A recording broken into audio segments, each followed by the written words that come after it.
Hello student, स्वागत है आपका आईसीटी वर्चुअल क्लासेस में। मैं हूं कविता, आपकी साइंस टीचर।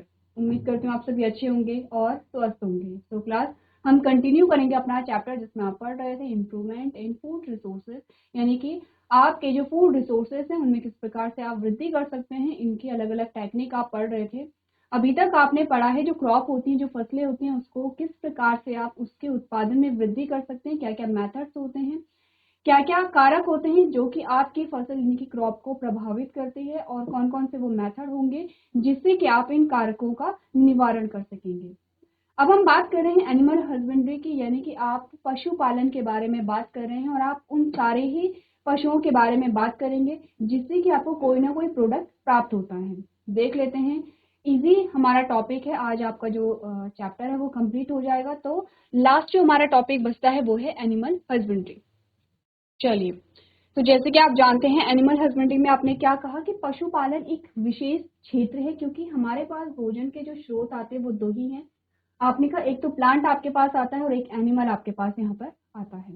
प्लांट के बारे में आप जान चुके हैं, हम एनिमल्स के बारे में अब बात कर रहे हैं। आपने कहा क्योंकि हमारे पास अगर हम सिर्फ फसलों पर अगर हम सिर्फ पादप पर निर्भर रहते तो हमारे पास लिमिटेड यहाँ पे क्या है, जमीन है जिसमें कि आप खेती कर पाते हैं। तो हमारे पास जो दूसरा ऑप्शन है जिसमें कि आप क्या कर सकते हैं, इम्प्रूवमेंट कर सकते हैं और अपने भोजन के जो स्रोत हैं उसे आप बढ़ा सकते हैं।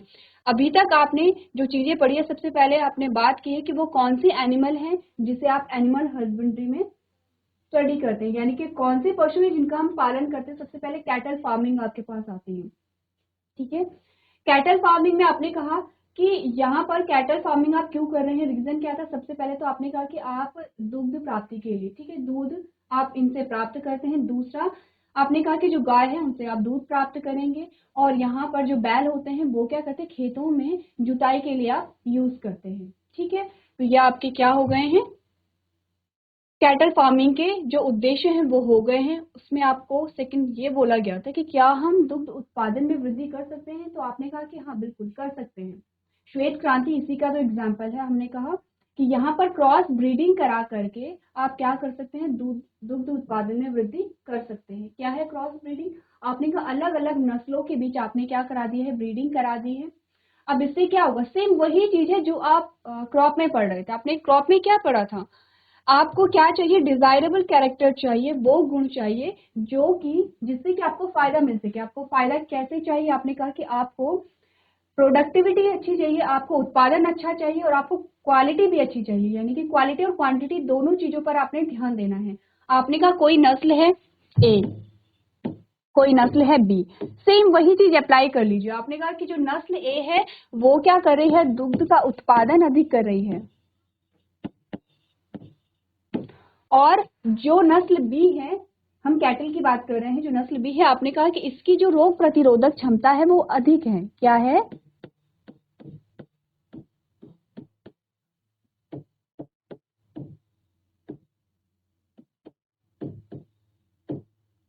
रोग प्रतिरोधक क्षमता क्या है इसकी, अधिक है। अब यहाँ पर आपको क्या मिला, आपको यहाँ पे क्वांटिटी मिली, ठीक है, उत्पादन आपको अधिक मिल रहा है, और यहाँ पर आपको क्वालिटी मिली है। अब आप क्या करेंगे, इन दोनों के बीच में ब्रीडिंग करा लेंगे, और जब ब्रीडिंग आप कराएंगे तो आपको एक नई, आपको यहाँ पे न्यू कैरेक्टर देखने को मिलेंगे, जिसमें आपने क्या देखा, जो आपके पास नई जो गाय आई है यहाँ पर ब्रीडिंग कराने के बाद, वो यहाँ पे दूध का उत्पादन भी अच्छा कर रही थी और वो जल्दी से बीमार भी नहीं पड़ रही थी। क्योंकि जब आपने बात की, आपने कहा कि सिर्फ इतना काफी नहीं है कि यहाँ पे दूध का उत्पादन अच्छा हो रहा है, इससे ज्यादा इम्पोर्टेंट ये है कि जो आपकी कैटल है या जो आपकी गाय है वो क्या रहे, स्वस्थ रहे। ठीक है, क्लियर है इतना।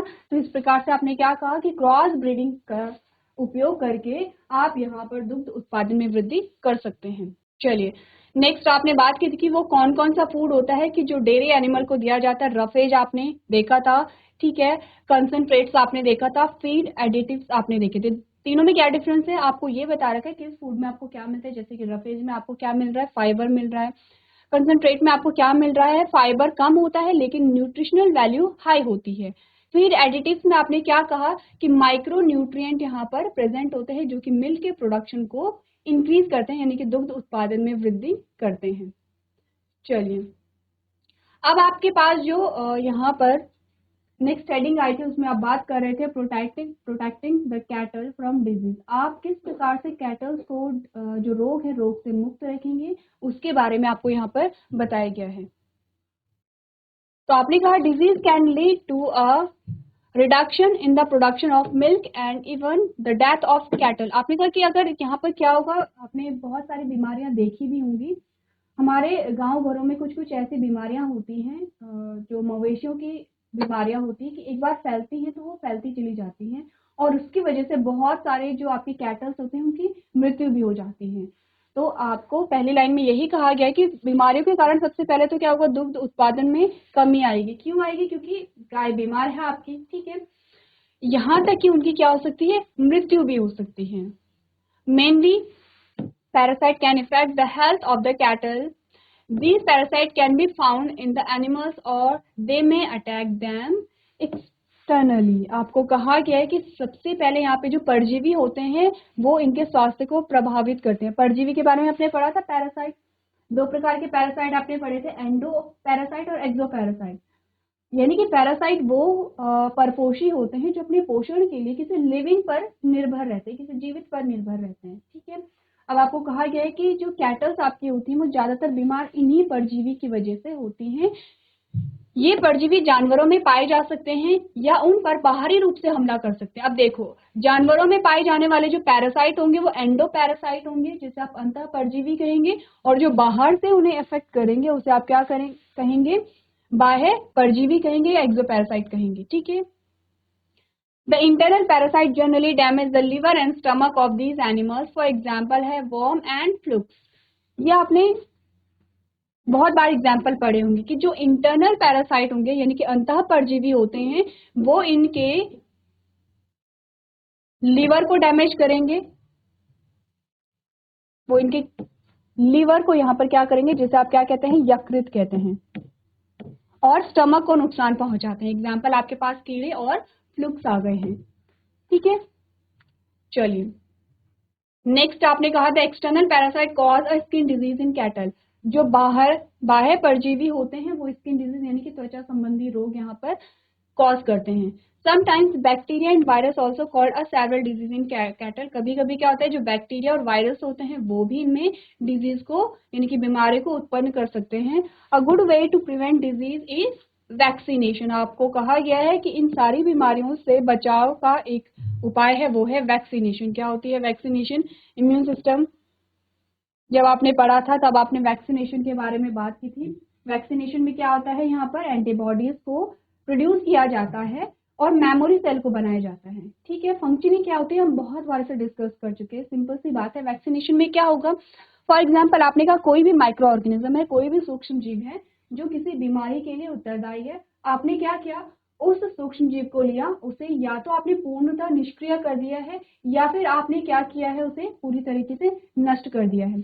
या तो आप यानी कि आप उसे इस स्थिति में लेके आएंगे कि वो निष्क्रिय हो जाए और वो किसी भी प्रकार का डैमेज ना कर पाए, ठीक है। अब आपने बॉडी में इंसर्ट किया, उस माइक्रो ऑर्गेनिज्म को बॉडी में डाला इंजेक्शन के through.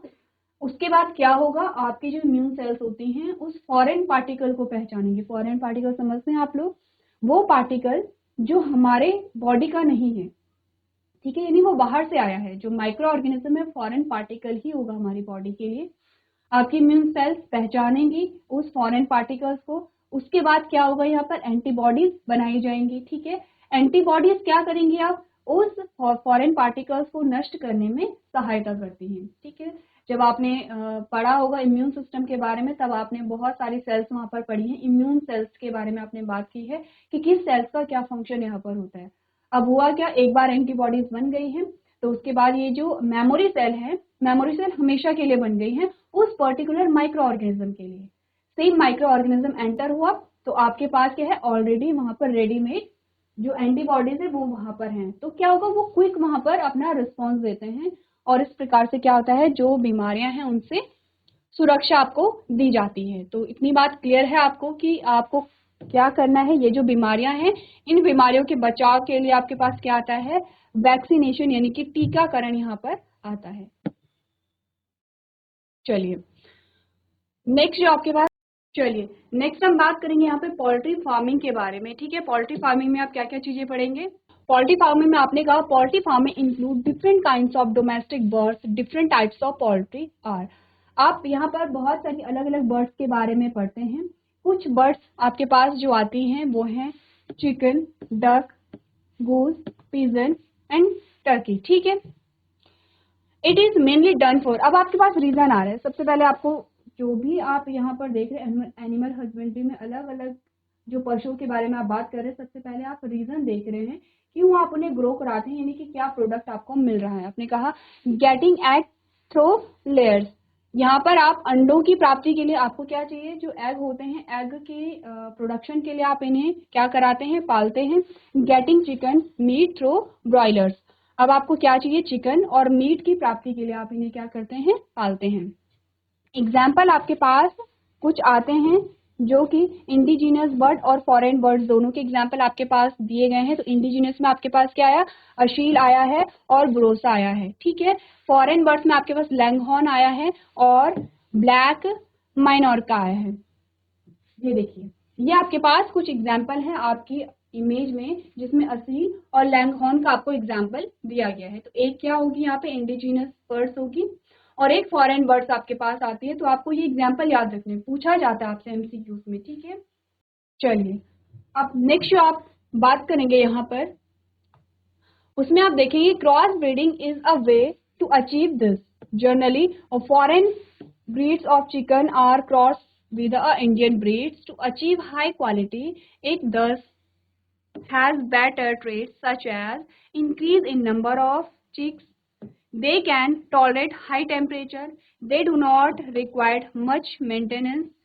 They can survive cheap diets. अब आपको क्या कहा गया है, आपने कहा कि अच्छे उत्पादन को प्राप्त करने के लिए सेम चीज आप करा रहे हैं, यहाँ पर क्रॉस ब्रीडिंग करा रहे हैं। तो क्रॉस ब्रीडिंग में आपने क्या किया, आपको कहा गया है कि जो फॉरेन ब्रीड थी उनको किससे क्रॉस कराया गया, जो इंडियन ब्रीड थी। ठीक है, क्यों क्रॉस कराया गया है, इन सारे उद्देश्यों की प्राप्ति के लिए। क्या क्या चीजें आपको यहाँ पर देखने को मिली है, सबसे पहले तो यहाँ पर क्या हुई, उत्पादन क्षमता बढ़ी और यहाँ पर आपको ज्यादा चिक्स देखने को मिले हैं। ठीक है, सेकेंड आपने कहा कि ये हाई टेम्परेचर को भी क्या कर सकते हैं, टॉलरेट कर सकते हैं, यानी कि अधिक तापमान पर भी ये क्या कर सकते हैं, सर्वाइव कर सकते हैं। नेक्स्ट आपने कहा कि इन्हें बहुत अधिक मेंटेनेंस की आवश्यकता नहीं है। और लास्ट आपने कहा कि इनकी जो डाइट थी वो कैसी थी, सस्ती थी, चीप डाइट यहाँ पर थी। ठीक है, इसीलिए क्या है, यहाँ पर क्रॉस ब्रीडिंग कराई गई है। अब आपको यहाँ पर बताया गया है एग एंड ब्रॉयलर प्रोडक्शन के बारे में। तो सबसे पहले ब्रॉयलर चिकन के बारे में बात करते हैं, फिर लेयर्स के बारे में बात करते हैं। दोनों में डिफरेंस क्या है, ब्रॉयलर जो चिकन होती है उसे आप मीट के लिए क्या करते हैं, उन्हें पालते हैं। जो लेयर्स होती हैं उन्हें आप एग के लिए पालते हैं। ठीक है, क्लियर है इतना। चलिए, तो ब्रॉयलर चिकन के बारे में आपको क्या बात बताई गई है, आपने कहा they need a diet with high quality of vitamin A and के, प्रोटीन एंड फैट। ठीक है, जो ब्रॉयलर चिकन होते हैं उन्हें यहाँ पर उच्च गुणवत्ता वाले विटामिन ए के, प्रोटीन वसा वाले आहार की आवश्यकता होती है। क्यों, क्योंकि इन्हें आप यहाँ पर चिकन के लिए यानी कि मीट के लिए आप इन्हें क्या कर रहे हैं, पाल रहे हैं। ठीक है, क्लियर है इतनी बात। ठीक है, नेक्स्ट आपको क्या कैरेक्टर बताया गया है, they need special care, maintain feeding and avoiding death. आपने कहा कि पंख बनाए रखने और मृत्यु से बचने के लिए उन्हें विशेष देखभाल की आवश्यकता होती है। नेक्स्ट आपने क्या बोला, proper hygiene and temperature condition should be provided to the broiler chicken, यानी कि इन्हें यहाँ पर उचित स्वच्छता और तापमान की जो स्थिति है वो प्रदान करने की आवश्यकता होती है। ये आपने बात की किसकी, ब्रॉयलर की। ठीक है, अब लेयर जो होते हैं इनमें क्या डिफरेंस होता है, आपने कहा they do not require such nutrient rich diet, इन्हें इतने अधिक पोषक तत्वों की आवश्यकता नहीं होती है। जैसे कि आपको ब्रॉयलर के बारे में स्पेशली कहा गया है कि इन्हें विटामिन ए के, प्रोटीन और फैट की आवश्यकता होती है, उचित मात्रा में, अच्छी मात्रा में होती है। यहाँ पर आपने कहा जो लेयर्स होते हैं उन्हें इतने बहुत अधिक पोषक तत्वों की आवश्यकता नहीं होती है। The layers require a more space and lightning as compared to the broiler। जो यहाँ पर layers होते हैं इन्हें अधिक स्थान की आवश्यकता होती है, अधिक जगह इन्हें चाहिए होती है और इन्हें जो लाइटनिंग है यानी कि जो प्रकाश की सुविधा है वो इन्हें अच्छी चाहिए होती है इनके कंपैरिजन में। दोनों क्या है, दोनों चिकन है। यहाँ पर आपको सिर्फ इतना बताया गया कि ब्रॉयलर को आप यहाँ पर जो चिकन है या मीट है उसके लिए आप उन्हें पालते हैं, और लेयर्स को आप यहाँ पर एग्स के लिए पालते हैं। तो क्योंकि प्रोडक्शन अलग अलग है, उत्पादन आप अलग अलग प्राप्त कर रहे हैं, दोनों की रिक्वायरमेंट अलग अलग है, आप दोनों का क्या करेंगे यहाँ पर कंपैरिजन करेंगे। ठीक है, आ सकता है आपके पास। नेक्स्ट आपने कहा disease control method should also be adapted against the disease that are generally caused by bacteria, fungi and parasite in broilers and layers. अब यहाँ पर ये तो नॉर्मल सी बात है कि आपको यहाँ पर क्या करना है, उनके स्वास्थ्य की देख रेख करनी है। जो भी यहाँ पर फंगल डिजीज होती है, बैक्टीरियल डिजीज होती है, उनका उपचार इन्हें देना है। Disinfectant can be sprayed regularly to avoid such disease. Sometimes deficiency of nutrient can also lead to disease. Vaccination is a good way to protect the poultry fowl from the disease. ठीक है, तो यहाँ पर आपको क्या क्या चीजें बताई गई हैं। जो लेयर्स होती हैं आपने कहा कि उन्हें ऐसे पोषक तत्वों से भरपूर आहार की आवश्यकता नहीं होती है, इन्हें नियंत्रित आहार की ही आवश्यकता होती है। ब्रॉयलर की तुलना में इन्हें अधिक जगह और बिजली की आवश्यकता होती है। बिजली से मतलब है यहाँ पर प्रकाश, यानी कि लाइट अच्छी खासी होनी चाहिए, वेंटिलेशन की सुविधा इन्हें होनी चाहिए। रोग नियंत्रण विधियों को उन बीमारियों के खिलाफ भी अपनाया जाना चाहिए जो आमतौर पर ब्रॉयलर और परतों में बैक्टीरिया, कवक और परजीवी के कारण होती हैं। ऐसी बीमारियों से बचने के लिए नियमित रूप से कीटाणुनाशक का छिड़काव किया जाना चाहिए। कई बार पोषण की कमी से भी बीमारियां हो जाती हैं। पोल्ट्री मुर्गों को बीमारियों से बचाने के लिए टीकाकरण भी एक अच्छा तरीका है। नॉर्मल सी चीजें हैं, कोई ऐसी चीज नहीं आई है जो कि आपको समझ नहीं आएगी। आप एक बार में सिंपली पढ़ेंगे, आपको समझ आ जाएगा। तो दोनों में डिफरेंस आप देखेंगे। चलिए, ये तो आपने बात की पोल्ट्री फार्मिंग की, अब बात आप करेंगे फिश प्रोडक्शन की। ठीक है, और मरीन फिशरी की आप बात करेंगे। तो फिश का भी प्रोडक्शन आप करते हैं। क्या क्या चीजें आपने पढ़ी, आपने कहा fish can be obtain in 2 ways. 2 तरीके से आप फिश को क्या कर सकते हैं, पा सकते हैं। From natural resources, from fish farming. एक तो आप नेचुरल रिसोर्सेज से क्या करते हैं, फिश को कैप्चर कर सकते हैं। जैसे कि आप समुद्रों में जाते हैं तो नेचुरली आप क्या कर रहे हैं, उन्हें प्राप्त कर रहे हैं। या फिर आप क्या कर सकते हैं, यहाँ पर फिश का प्रोडक्शन भी कर सकते हैं, यानी कि आप फिश फार्मिंग भी कर सकते हैं। ठीक है, तो यहाँ पर नेचुरल रिसोर्सेज से आप क्या करेंगे, फिश को कैप्चर करते हैं, और अगर आप फिश फार्मिंग कर रहे हैं तो आप फिश को कल्चर करते हैं, यानी कि उन्हें आप क्या करते हैं, पालते हैं। ठीक है, अब बात करेंगे अगर मरीन फिशरी की। आपने कहा marine fishes are caught using a fish nets and mechanical capturing technique. ठीक है, मरीन फिशरी का क्या मतलब है, जो कि समुद्रों में जो मछलियां पाई जाती हैं। ठीक है, मरीन का मतलब आप समझते हैं लवणीय जल जो होता है। The main source of marine fishes is marine water और salt water. Generally, large number of fishes can be captured at the time through the mariculture. For example है tuna, Bombay duck and prawns. क्या क्या चीजें आपने मछली उत्पादन के बारे में पढ़ी। आपने कहा मछली को 2 प्रकार से आप प्राप्त करेंगे, प्राकृतिक संसाधनों से, यानी कि आप समुद्रों से प्राप्त कर रहे हैं, जिसमें आप क्या करते हैं, मछली को पकड़ते हैं, और मछली पालन से, जिसमें आप क्या करेंगे, मछली को पालते हैं। समुद्री मत्स्य पालन के बारे में क्या आपने पढ़ा। आपने कहा समुद्री मछलियां फिश नेट और यांत्रिक कैप्चरिंग तकनीकों के उपयोग करके पकड़ी जाती हैं। समुद्री मछलियों का जो मुख्य स्रोत है वो समुद्री जल या खारा पानी है। आमतौर पर समुद्री कृषि के माध्यम से एक समय में बड़ी संख्या में मछलियां पकड़ी जा सकती हैं। एग्जाम्पल आपके पास ये आए हैं। सिंपल सी चीजें हैं, एक बार आप रीड कीजिए, आपको समझ आ जाएगा।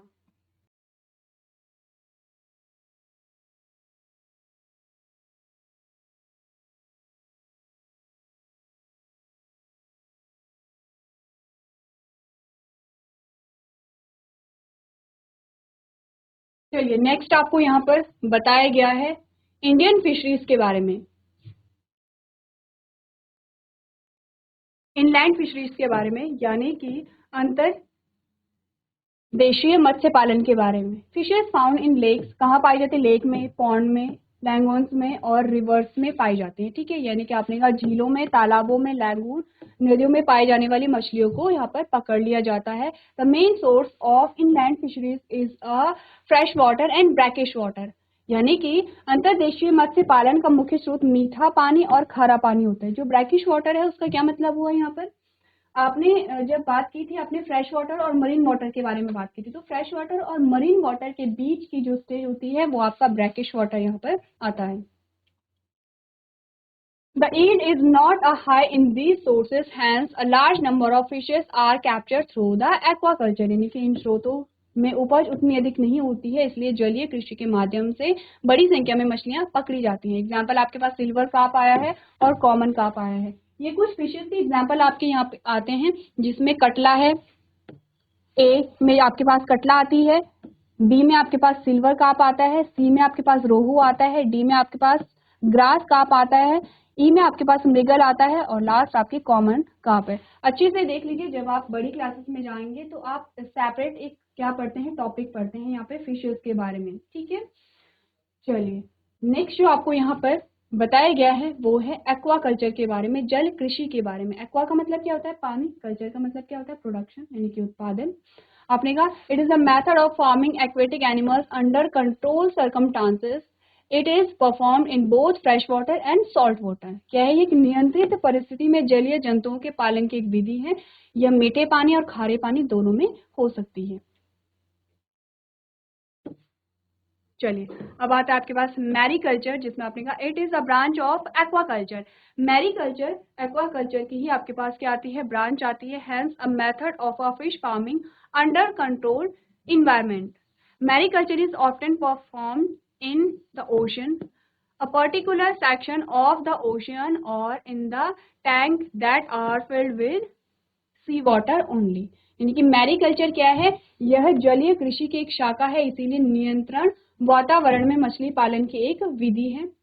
समुद्री कृषि अक्सर समुद्र में, समुद्र के एक विशेष भाग में या केवल समुद्री जल से भरे टैंकों में की जाती है। अब आप कहेंगे कि एक्वाकल्चर और मैरीकल्चर में डिफरेंस क्या है फिर? देखिए एक्वाकल्चर में आप बात कर रहे हैं जलीय जीवों की, सिर्फ फिशेस की बात आप नहीं करेंगे, अब सारे ही जलीय जीवों की बात करेंगे। मैरीकल्चर में आप बात कर रहे हैं किसकी, फिशेस की। तो क्लियर है, इतना छोटा सा डिफरेंस है, आप एक बार ध्यान देंगे। चलिए नेक्स्ट आपके पास आता है कंपोजिट फिश कल्चर। आपने कहा in composite fish culture fishes are grown along with a rice crop in the paddy field.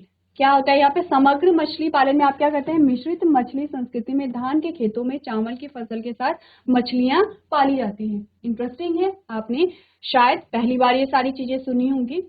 In this method, a combination of 5 to 6 local as well as a foreign fishes is grown in a single pond. यहाँ पर आप क्या करते हैं, इस विधि में एक ही तालाब में 5 से 6 स्थानीय और विदेशी मछलियों का मिश्रण तैयार किया जाता है। नेक्स्ट आप क्या करते हैं, such species are selected because they have a different food habits and would not compete for the food with each other. अब ध्यान दीजिए यहाँ पर क्या होता है कि जैसे कि आप अलग अलग क्या कर रहे हैं, यहाँ पे फिशेस को पाल रहे हैं, तो सबसे पहले ये देखा जाता है कि इनकी जो फूड हैबिट है, इनके जो भोजन है, उनकी जो रिक्वायरमेंट है वो अलग अलग होनी चाहिए, ताकि एक दूसरे के साथ कंपटीशन ना करें। वरना अगर उनकी फूड हैबिट एक जैसी होती है तो वो क्या करेंगे, कंपटीशन होगा, आपस में लड़ेंगे और इस प्रकार से आपका जो मछली पालन है वो अच्छे से नहीं हो पाएगा। ठीक है, नेक्स्ट आपने क्या पढ़ा, some of them are surface feeders. अब आपको जब आप बात करेंगे यहाँ पर फिशरीज की, जब आप बात करेंगे आपके पास एक अलग से क्या आता है, सब्जेक्ट आ जाता है फिशरीज। जब आप हायर क्लासेस में जाते हैं तब आपको बताया जाता है कि जब आप मछलियों को ग्रो कराते हैं तो आपके पास क्या आती है, सरफेस फीडर्स आती है। वो मछलियां जो सिर्फ सरफेस से ही अपने भोजन को प्राप्त करेंगी। Some are middle zone feeders. Middle zone feeders में क्या होता है, एक तो आपका क्या है, सरफेस है आपका, फिर आपका मिडिल जोन है, फिर आपका बॉटम आता है। तो कुछ ऐसे होंगे जो सरफेस से ही अपने भोजन को प्राप्त करेंगे।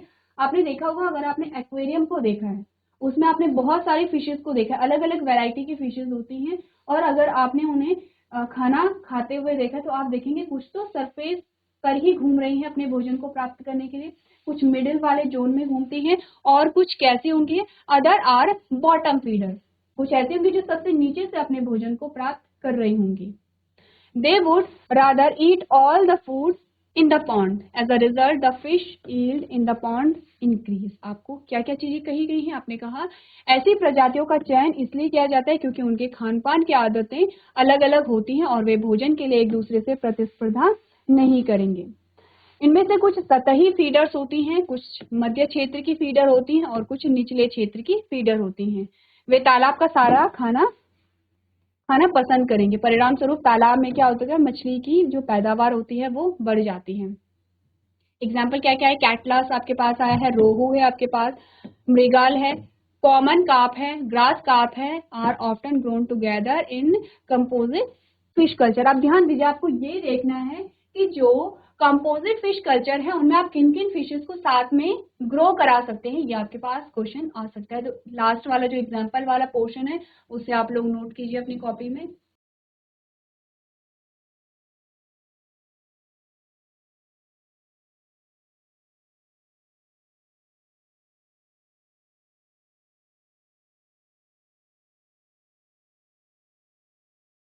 चलिए, तो नेक्स्ट जो आपके पास आता है उसमें आप बात करेंगे बी कीपिंग की, यानी कि मधुमक्खी पालन की। तो आप सभी जानते हैं मधुमक्खी को क्यों पालते हैं, शहद के लिए पालते हैं, ठीक है।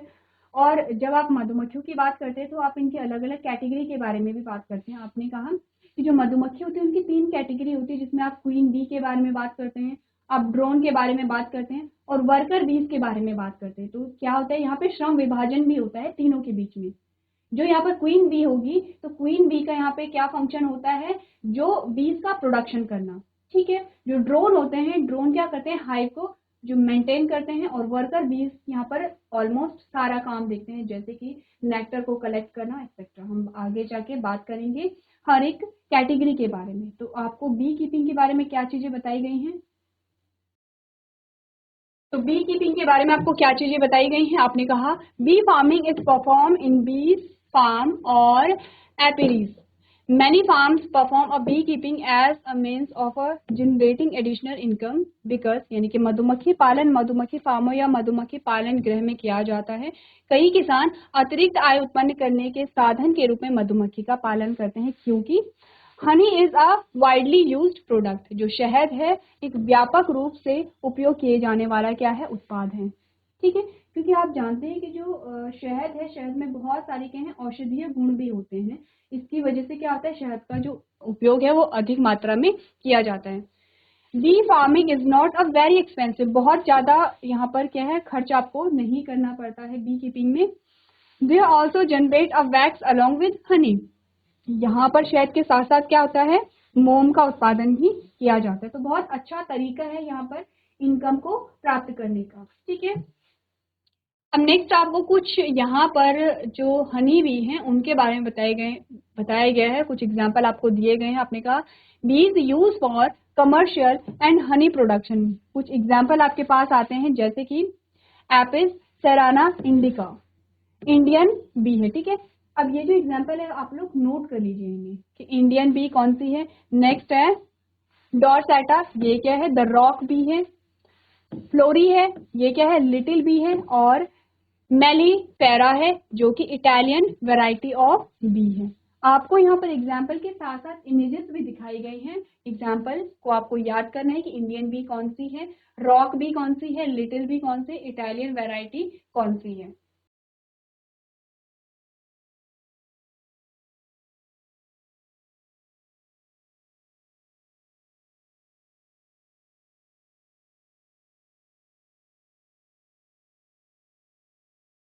चलिए, तो नेक्स्ट हम बात करेंगे यहाँ पर जो हनी बी है उसके अलग अलग यहाँ पर कैटेगरी के बारे में। आप बात करेंगे क्वीन बी के बारे में, ड्रोन बी के बारे में और वर्कर बी के बारे में कि तीनों का फंक्शन क्या होता है।